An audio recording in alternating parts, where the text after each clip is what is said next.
garuu biyya guutuuf dhalata. Gootni biyya tokko dhalata garuu biyya guutuuf waardiyyaa ta'a. Amantiin Islaamaa shari'aan Nabi Muhammad ittiin dhufan Makkatal Mukarramatti yoo argamte biyya Arabaatti ka Arabaati jechuun dogongora. Bakka sanii baheef bakka san qofaaf kennuun loojikii kufaadha.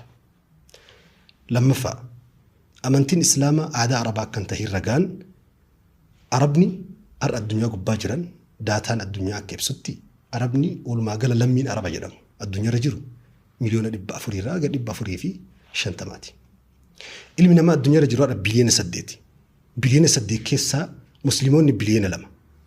Musliimoota biliyoona 2 keessaa miliyoona 450 ummata Arabaati. Kanaafuu meeqa qabna? Biliyoona 1 fi walakkaan ummata Arabaati miti jechuudha. Fakkeenyaaf akka ji'oogiraafiitti haa qoonnu.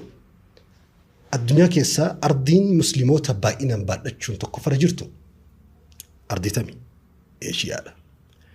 Eeshiyaa kibbaa, Eeshiyaa kaabaa, Eeshiyaa kibbaa giddu galeessaa jennee qoonna. Fakkeenyaaf Eeshiyaa qofa guututti yoo fudhanne Islaamni Musliimoonni Eeshiyaa keessa jiran biliyoona 1 fi wayitu jira Eeshiyaa qofa keessa. Kana keessaa ummata Arabaa haa baafnu. Uummanni Arabaa haa dhiifnu Musliimoota Arabaa.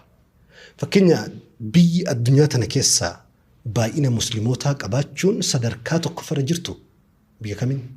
Indooneeshiyaadha. Indoneeshiyaan Musliimoota miliyoona 240 qaba. Arabaa miti. Lammii biyya biraati. Itti aanuudhaan Paakistaan miliyoona 240 qaba Musliimoota.